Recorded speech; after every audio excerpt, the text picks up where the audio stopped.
Let's break down KRBL's June 2025 numbers and see what they are telling us. If we see the sales, which came in at 1,584 crore this quarter, that is a 32% jump compared to 1,199 crore in June 2024. That is a very strong top line growth, showing the company sold a lot more than it did a year ago. But the twist here is bigger sales didn't bring bigger profit this time. If you notice the operating profit, it was 193 crore, which is up 65% year on year from 117 crore last year. So that's actually a good sign. But margins tell the real story. Operating margin is still at 12%, the same level as the last quarter, and much lower than the 18% plus we used to see in stronger years. It means they are making more in absolute terms, but the efficiency per rupee sold hasn't fully recovered.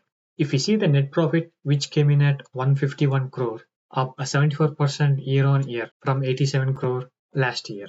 That is a huge percentage jump, but we have to remember last year's June quarter was a weak base, so part of this growth is just recovery.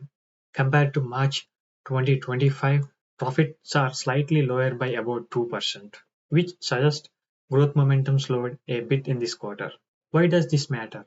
Because KRBL is in the rice and basmati export business, and margins here are heavily influenced by paddy prices, export demand, and currency movements. If raw materials prices stay stable and exports keep growing, profits can hold up. But if costs creep higher or export demand softens, margins can get squeezed again. When it comes to the overall performance, this quarter shows a clear recovery from last year's loss. But it's not yet at peak profitability levels. The sales growth is impressive, profit growth is strong, and the balance sheet remains healthy. But the margin picture tells us there is still work to do to get back to earlier highs. We need to consider some risks in this company.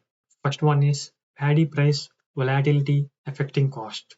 Second one is currency fluctuations affecting export margins. And the last one is changes in export policy or global demand.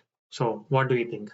Can KRBL push margins back towards the 15 to 18% range while keeping sales growth strong? Let me know in the comments.